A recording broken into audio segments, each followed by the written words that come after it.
मैं अमिता जैन। आज मैं हरिवंश राय बच्चन कृत सोन मछली कविता की व्याख्या पूर्ण कराने जा रही हूँ। स्त्री हठपूर्वक अपने पति को सोने की मछली लेने के लिए नदी में भेजती है। पतवार डालते ही सोने की मछली सोने की स्त्री में परिवर्तित हो जाती है, परी में परिवर्तित हो जाती है और उस स्त्री को लेकर पति वापस घर को आते हैं। स्त्री हठपूर्वक या लोभवश सोना प्राप्त करना चाहती है, वैभव प्राप्त करना चाहती है, लेकिन वैभव के प्रति उसके हृदय में जो लालच विद्यमान था, उस लालच ने उसे पतन की ओर मोड़ दिया और उसका पति उस स्त्री की सौतन लेकर के आ गया।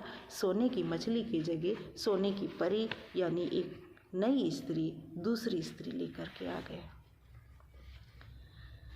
पुरुष, मैंने बंसी जल में डाली, देखी होती बात निराली, छूकर सोन मछली हुई सोने की परी, रानी सोने की परी, रानी सोने की परी, छूकर सोन मछली हुई सोने की परी।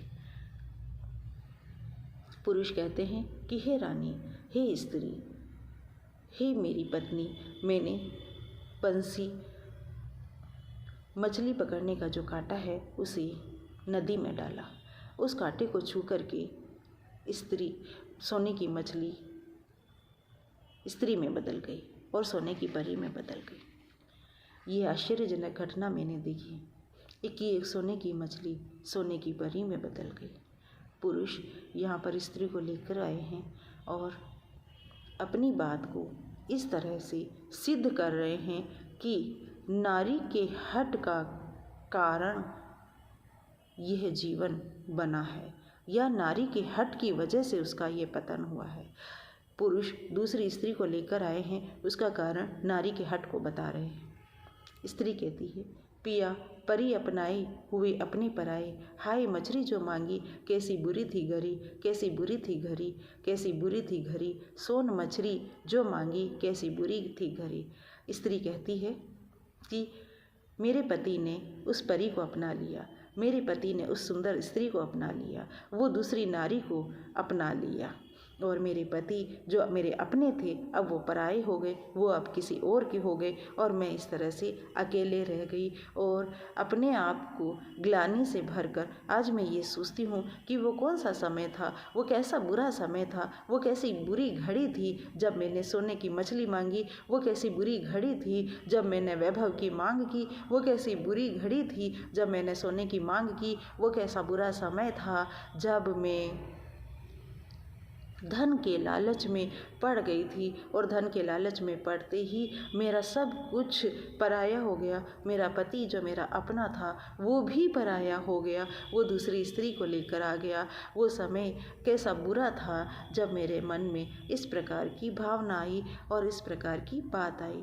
जो है कंचन का भरमाया, उसने किसका प्यार निभाया, मैंने अपना बदला पाया, मांगी मोती की लरी, पाई आंसू की लरी।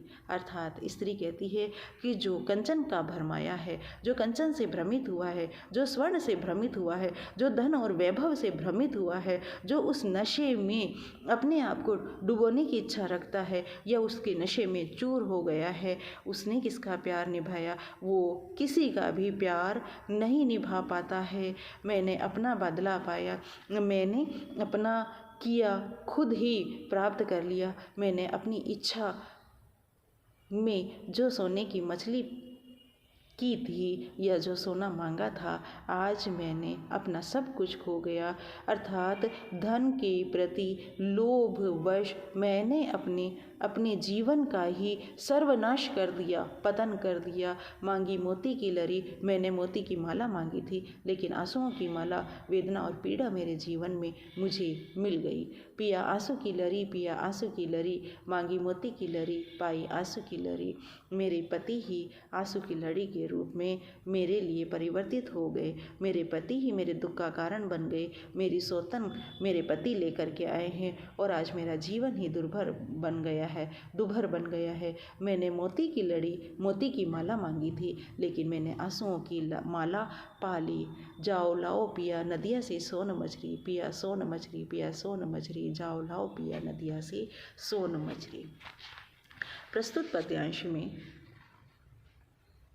एक और तो यह बताया गया है कि पुरुष दूसरी स्त्री को लेकर आते हैं और उसका कारण स्त्री का हठ बताते हैं। दूसरी ओर स्त्री स्वयं भी मानती है कि धन के प्रति मेरे लालच ने मेरे जीवन का सर्वनाश किया है। हो सकता है कि कवि ने भी ये माना हो कि स्त्री का हठ ही स्त्री के सर्वनाश का कारण बनता है, लेकिन मेरा ऐसा मानना है कि धन की आकांक्षा स्त्री और पुरुष दोनों की ही आकांक्षा होती है। पुरुष भी धन को प्राप्त करने के लिए, धन की शक्ति को प्राप्त करने के लिए निरंतर प्रयत्नशील रहता है। ये पुरुष के द्वारा भरमाया गया सत्य है कि स्त्री के हठ ने पुरुष को पतित किया, जबकि वास्तविकता यह है कि धन को प्राप्त करने की आकांक्षा तो स्त्री और पुरुष की समान रूप से होती है। अर्थात कई बार तो स्त्री से भी ज़्यादा पुरुष की होती है। इस पद्यांश में यह संकेत मिलता है और यह ध्वनि भी आती है कि पुरुष की बात को नहीं मानने का फल पुरुष ने स्त्री को इस रूप से दिया है। तो कई सारी ध्वनियाँ इस पद्यांश में आती है, निकलती है। कई सारे अर्थ इस पद्यांश से निकलते हैं। एक अर्थ तो सीधा और सीधा है, अभिधा में है कि स्त्री का हठ नाश का कारण बनता है। दूसरा ये है कि धन के प्रति लोभ, धन के प्रति लालच के लिए मनुष्य जिस तरह से भाग दौड़ करता चला जा रहा है, वो भाग दौड़ मनुष्य के पतन का कारण बनती है। तीसरा अर्थ यह भी निकल रहा है कि पुरुष अपने कार्य को या अपने गलत कार्य को भी स्त्री पर मढ़ता है। और चौथा अर्थ यह निकल रहा है कि चिरकाल से स्त्री अपने सर्वनाश का कारण स्वयं को सुनती आ रही है और स्वयं को सुनते चले जाने के कारण स्वयं को मानने भी लगी है। जैसे इसमें भी स्त्री मानती है कि मेरे हठ की वजह से मेरा पति आज पराया हो गया, मेरे हठ की वजह से मेरा पति दूसरी स्त्री को लेकर के आ गया है, मेरे हठ की वजह से मुझे सौतन मिली है। इस प्रकार से कई अर्थ इस पद्यांश में निकलते हैं। और बिहारी ने तो कहा भी है, कनक कनक ते सोगुनी मादकता दिखाए।